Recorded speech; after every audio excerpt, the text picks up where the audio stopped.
Robbie Blake now joins us following the pulsating 1-1 draw with King Stadium for Bognor. Robbie, what's your view on the game overall for Bognor today? Game of two halves, wasn't it? I think we were very poor in the first half. You might have to credit the opposition. Very good footballing team, good team actually. Probably one of the better teams we'll play this season. And I think with the cup games they've had, their position in the league is false in my opinion. You know, me and Jack got into them at half time and told them it wasn't good enough and we needed to play on the front foot. We need to have a little bit more aggression in the right way second half, and I thought we did that. I thought we controlled the second half. As the game gets stretched and we scored the equaliser, we're probably a little bit going on to trying to win, to get the winner. And sometimes you leave yourself open a little bit, and that's something we've got to be careful of. You're open as we're going forward, that your back line's sorting that out, because that's the jobs as well. So, you know, pleased with the point in the end. You know, you're disappointed because you're at home and you wanted 3 points.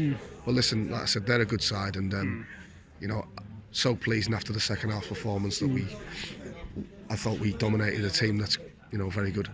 Robbie, I need to talk about Kingstonian's goal. It's got two parts really to this question. Yeah. So first of all, the rashness from Amadou, and then the tackle from Doug Tuck. And was it a penalty? Well, the decision Amadou makes is obviously the wrong one. You know, he's made that decision. He's got a split second to do that decision. But what I would say is, I'm not defending him because he knows he shouldn't do that. But he made 2 or 3 great saves before that. So that's not to excuse him why he gets away with it. But what we've got to understand is he made 2 or 3 great saves. And I think Doug, through his endeavour and trying to stop it, you know, he's probably, you know, he's dived in. And, you know, it's one of them.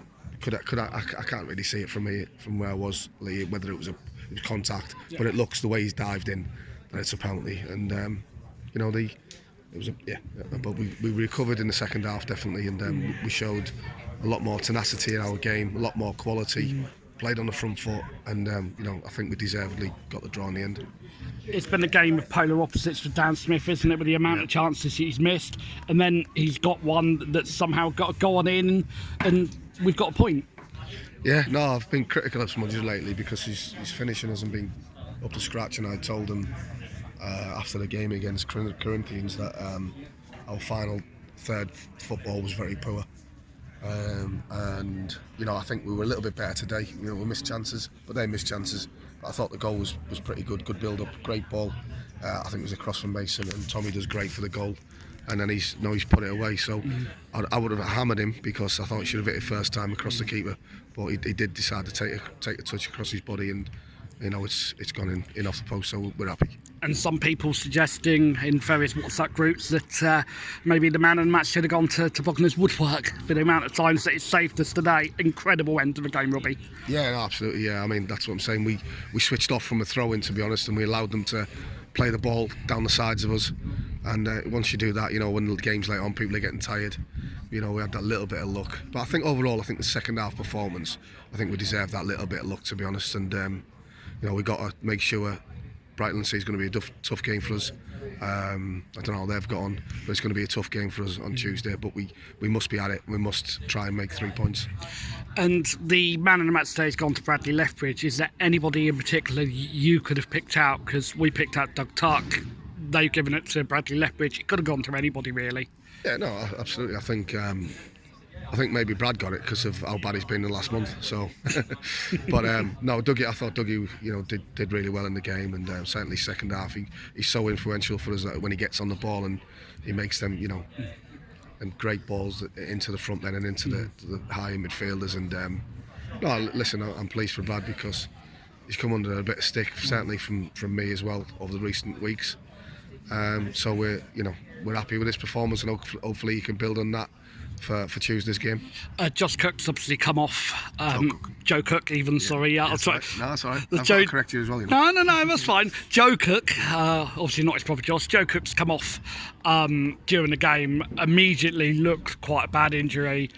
Do we know what it was and how potentially bad it could be, well, Robbie? We think it's his knee. We're not too sure how bad.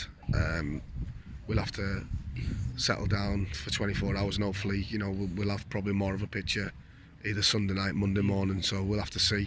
It'll be a big loss for us if he's out for a couple of weeks or whatever. but we're pretty hopeful and pretty confident that it's not as serious. Touch wood. So I'd probably say he must be quite doubtful for Tuesday. But listen, we've got players who, when Joe went off, we had players who come on. Harry Kavanagh, I thought, did exceptionally well when he came on, and Mason, we wanted to try and attack their left side because they were down to 2 yellow cards left side, centre half and the left back. So we tried to bring that more impetus on it, and I thought we did that in the second half.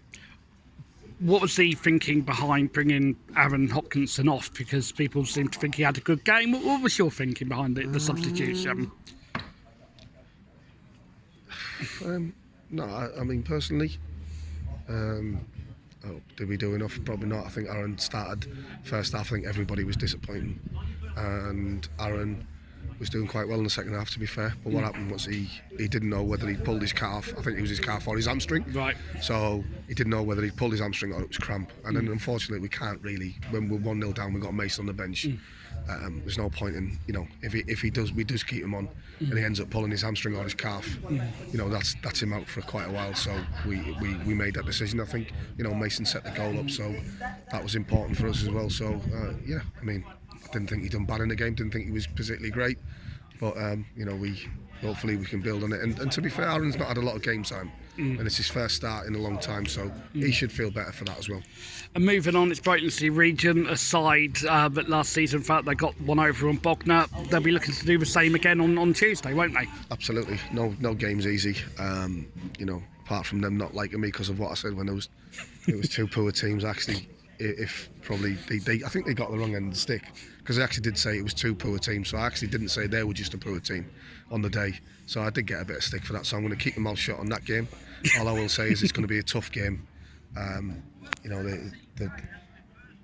No game in this league is easy, and we know we're in for a real fight on Tuesday, and the lads have got to turn up, because if we don't turn up, we will get turned over. Well, Robbie, thank you for speaking to us. Thank you very much. Cheers.